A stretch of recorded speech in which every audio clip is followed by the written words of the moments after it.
Один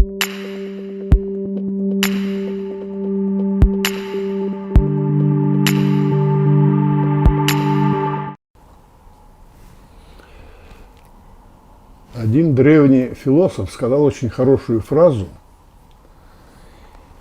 единственный путь к свободе – это культура.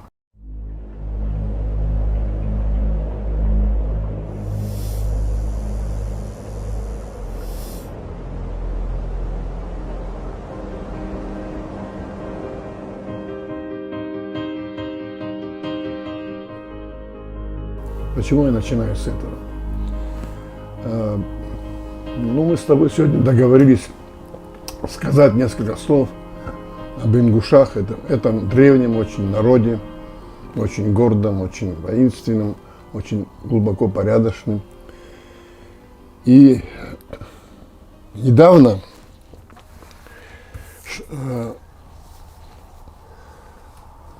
их всех в Ингушетии знают, братьев Джабаги, Магомед и Васангирей. Это личности были в начале 20 века, когда становилась Горская республика. Фактически они являлись одними из организаторов создания Горской республики на Северном Кавказе. Судьба была очень сложная у них, они не приняли советскую власть, ушли с Белой гвардией в Европу. Джабаги Магомед жил во Франции, а Васангири жил в Стамбуле. Сначала в Польше, потом в Стамбуле. Что здесь интересно? Оба очень глубоко интересовались культурой своего народа, культурой, историей, философией. И вот в 30-м году сохранилось его очень интересное название, его сборника мифов, легенд, преданий ингушского народа. Название мне... Почему я начал свой разговор именно с этой фразы? Дорогая, называется его сборник так: «Дорогая память о жизни наших предков». Сборник сказок, легенд, песен, пословиц и загадок о том, как они жили, страдали, радовались, любили, защищали честь и родину, верили в Бога и дружбу. Это очень наталкивает на глубокие мысли, вот это вот само название. Вот здесь один миф очень интересный, их много очень, но ингушский миф очень интересный. Судьбе девушки, так скажем. Коротко рассказываю, в конце самый интересный конец. В нее влюбляется один представитель княжеского рода и дает ей задание: если за один день и ночь сделает обувь, одежду, своими руками для 60 всадников, которые его сопровождали, он возьмет ее в жены. Осталось, буквально докончить последний чувачок из кожи. А солнце уже закатывается. Она взмолилась, говорит: помоги мне, говорит, выполнить мой заказ. И солнышко чуть приостановилось, и она выполнила заказ. В общем, настал день свадьбы, все. Но перед тем, как войти к невесте, жених исчезал. Один, второй, третий день, четвертый. Никто ничего понять не может. Утром он возвращался усталый. Его родители проследили его. И что интересно, на горе его схватили, присутствует отец, мать и молодая невестка, еще чистая совершенно. И вдруг огненный столб огромный, и из него выходит старик в белой одежде, белой бородой, осанистый. И объясняет, говорит: никогда солнце еще не останавливалось, говорит, она сделала так, поэтому, говорит, я ее наказываю за то, что она остановила солнце. Но я ее прощу в том случае, если кто-нибудь из вас, отец, мать и невестка, войдет в огонь. Отец подумал, отказался. Мать подумала, отказалась. А невеста накрыв голову платком, бесстрашно вошла в огонь. Огонь расступился перед ней, и она осталась цела и невредима. И потом ее благословили, она вышла замуж и счастливо прожила всю свою жизнь. И этот старик, он так ее благословил. Твоя любовь чище и сильнее огня. Береги своего жениха, ты заслужила его. Пусть для счастья земли от тебя пойдет особый род стыдливых и чистых женщин. Понимаете, вот мы все-таки немало, кое-что вернее, видели, читали, слышали. Но каждый раз, когда я соприкасаюсь с кавказскими преданиями, меня поражает их чистота, искренность и очень глубокий философский смысл. Я еще был совсем юношей, когда спросил зятя отца, такой был Айба Тархуна, вечная ему память, он 25 лет отсидел за мужской поступок, людей знал, весь Советский Союз, так скажем, я говорю, кто, говорит, из кавказцев ближе нам, абхазам, по характеру. Он так на меня посмотрел, я назвал несколько народов, он говорит, нет, говорит, ингуши. Он говорит, я сидел с ингушом, это абсолютно надежные люди, говорит. Вот вы видишь, где мы стоим здесь, вот в этом доме он тоже у меня был, я у него тоже был, говорит. Если к нему войдет гость, враг, он его не преследует 24 часа, потому что он вкусил его пищу. Словом не продаст, говорит, всегда рядом станет. И второй случай, я задумался, второй такой случай, всем известно, Первая мировая война, Кавказская дивизия, и спросили одного из всадников, это в 80-х годах, там же весь Кавказ был, кто ближе вот нам по характеру, кто выделялся. Начали тоже перечислять всех. И старик один, как говорится, грудь в крестах, он говорит, конечно, ингуши, говорит, они особо выделялись, говорит, и с большой теплотой о них отозвался. А потом уже, и очень интересно, заинтересовался, потом узнаем, что командиром ингушского полка был абхазец Георгий Мерчул, один из лучших наездников России.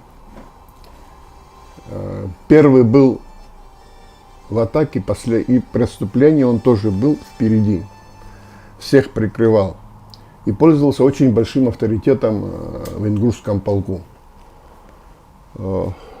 Потом мне попалось несколько книг о Кавказской дивизии, воспоминания офицеров, которые служили с ними. Они просто отзывались в высшей степени, как благородно, именно о кавказцах, ингушах, абхазах, чеченцах, осетинах. Я вот хочу привести высказывание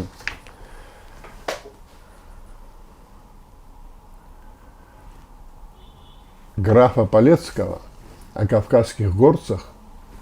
Он непосредственно хорошо их знал, служил с ними.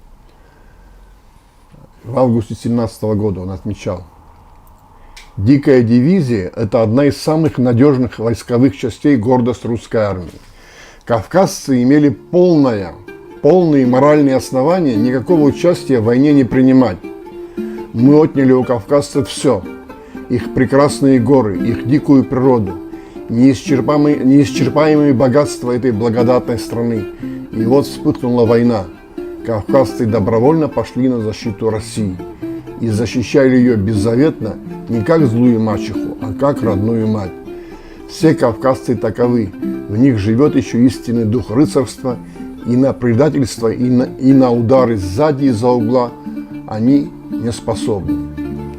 Не против России и русской свободы идут воины дикой дивизии, они сражаются вместе с русской армией, и впереди всех, и смелее всех умирают за нашу свободу».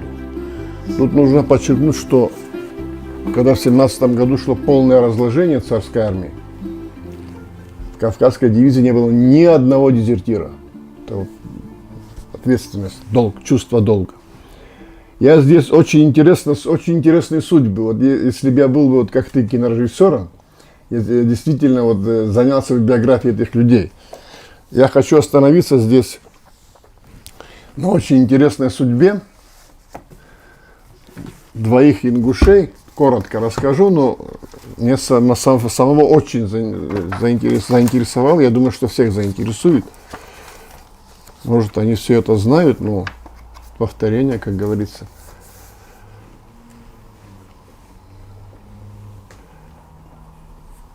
Заурбек Тимирканович Боров. Он воевал с двумя сыновьями, но у него была очень интересная биография. Он был прапорщик милиции, потом был участник русско-турецкой войны 1877-1878 года. Потом был в Ашхабаде полицмейстером. Там, в общем, начали его преследовать, он ушел в Персию. В Персии он стал генералом, поднял восстание, стал правой рукой шаха. Ну, по всей России, конечно, был объявлен розыск. Началась Первая мировая война. Он явился, его, как говорится, ну, пошел добровольцем, заслужил полное прощение, возвращение всех наград, до этого он боевые награды имел, еще заработал 3 креста и кучу орденов. Был один из самых старших всадников в дивизии. Он участвовал в русско-турецкой войне, представляешь, уже под 70 лет ему было. С ним воевали 2 его сына, один погиб, а другой в знаменитом бою с австрийцами под Рязанами был представлен к золотому георгиевскому оружию, которое и получил. Что интересно, вот в этих сражениях под Рязанами в 15-16 году ингуши в бой шли, а с одной стороны, с другой стороны шли абхазцы и черкесы шли. Очень прославились ингуши, это удивительное было сражение в бою под Рязанами. Когда они отбили, впервые кавалерия отбила пушки, тяжелые пушки у немцев. Был настоящий рукопашный бой, в котором, в общем, работали в основном кинжалами. И несколько рот противника были практически уничтожены. Нулевой вариант, как говорится.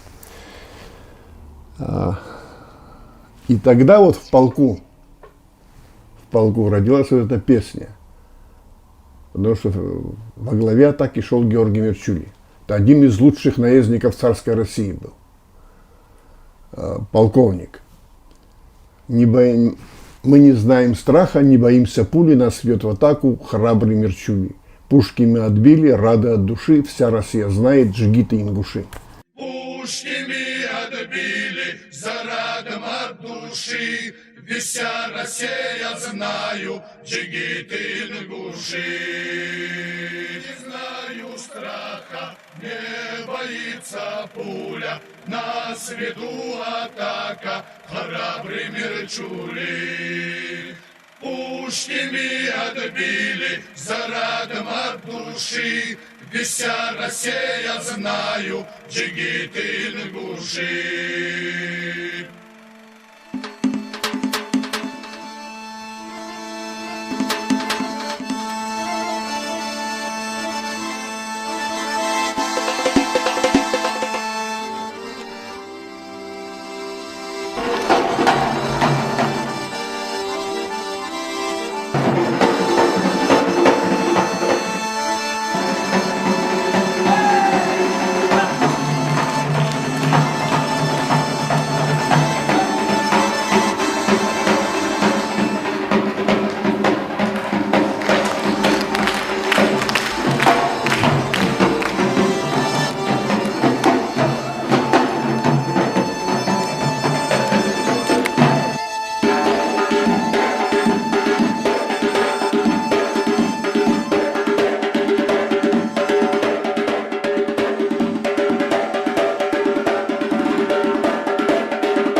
Я знаю, что с большим уважением ингушский народ отнесся вот к своим предкам, которые принимали участие в Первой мировой войне. Им воздвигнут памятник, который был открыт очень с торжеством большим. Также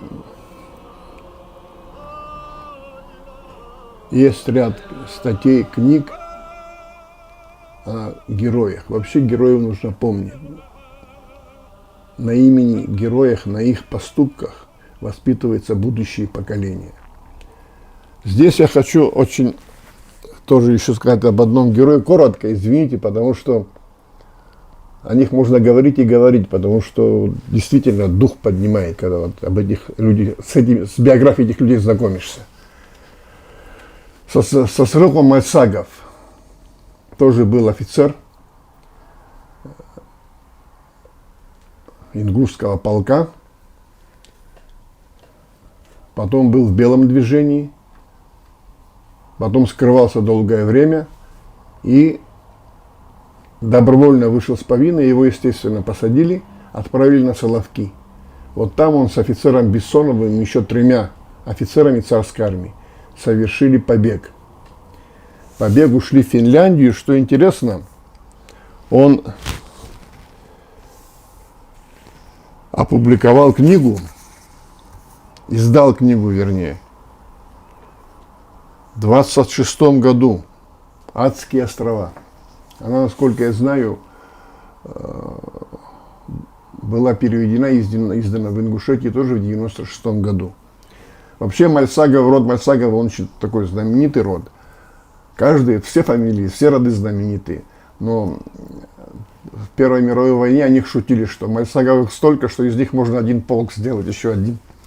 Кстати, в ингушском полку была резервная дополнительная сотня еще. Это она состояла из забреков, которые вышли, как говорится, из леса, условно говорю.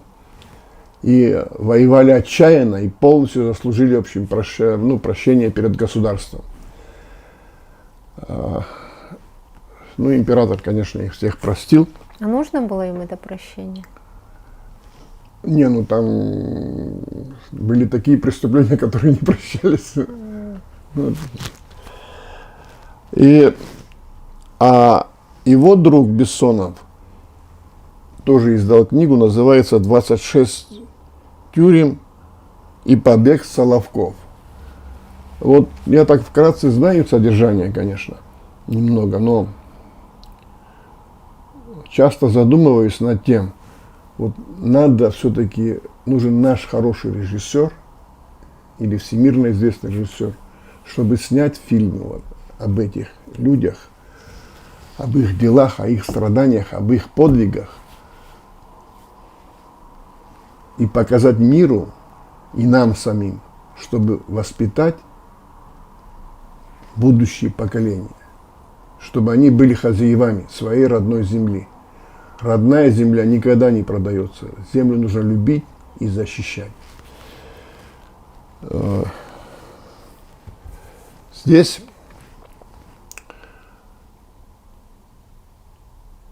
если говорить прямо, то у войнахов, ну, у ингушей, сейчас мы говорим об ингушах, с чеченцами очень много общего. А если идти дальше, вот я говорю чисто из типологической связи, я имею в виду особенно вот с Западным Кавказом, когда знакомишься с их мифологией, культурой, традициями. Недавно вот,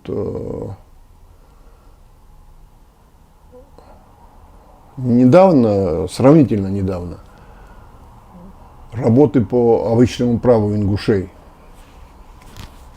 вышедшие в XIX веке, когда я их немножко изучал, то фактически ничем не отличаются от наших вот адаты, то есть от наших обычаев. И так почти везде. По Кавказу? Я имею в виду по кавказским горцам. Потому что это единая культура, еще раз, единый этнический массив.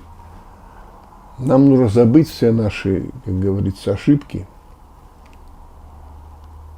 и научиться с большим уважением, огромным уважением относиться друг к другу, и тогда, я думаю, на мой взгляд, что очень многие проблемы будут решены. А главное, это, конечно, говорить друг другу правду, с большим уважением,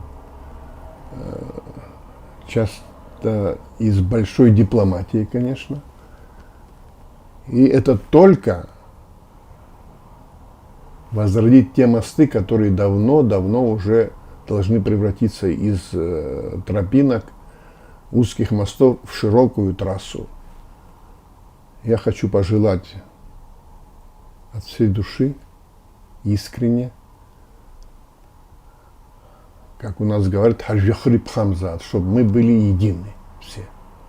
Спасибо большое. Спасибо большое. Можно дополнительный вопрос? А, Что будет, если близкородственный, близкосердечный народ войнахский удастся разделить, настроить друг против друга, хотя такой же вопрос идентичен к абазам и адыгам. ко всем. Да. Что будет? Понимаете, вот вроде бросают лозунги, да, вот так скажем, наша сила в единстве, так я условно говорю. Но вот чтобы дойти до истинного смысла этих слов, нужно прочувствовать все, через сердце пропустить. И хорошо знать, еще раз подчеркиваю, хорошо знать прошлое своих, наших народов. Почему я начал свое выступление, не случайно начал и закончу им.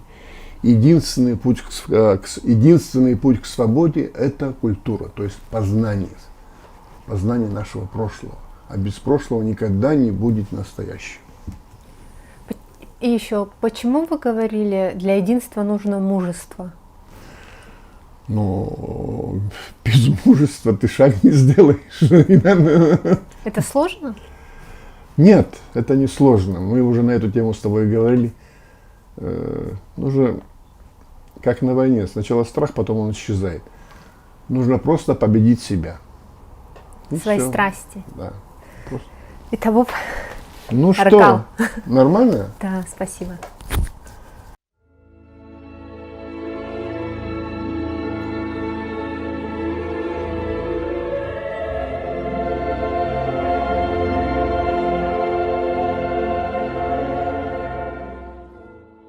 Lomçu bexap, veyde halkım. Lamış, ağış, haqışt oy, biriş sanını gazıq, oğuşaş habenni oğlu goy. Ve ilan hans, lomçu oğlu, ujmu, oğlu bozu loş. Bakdı, datsi oğlu nençü, vaş, elgılı, malışt, hoş.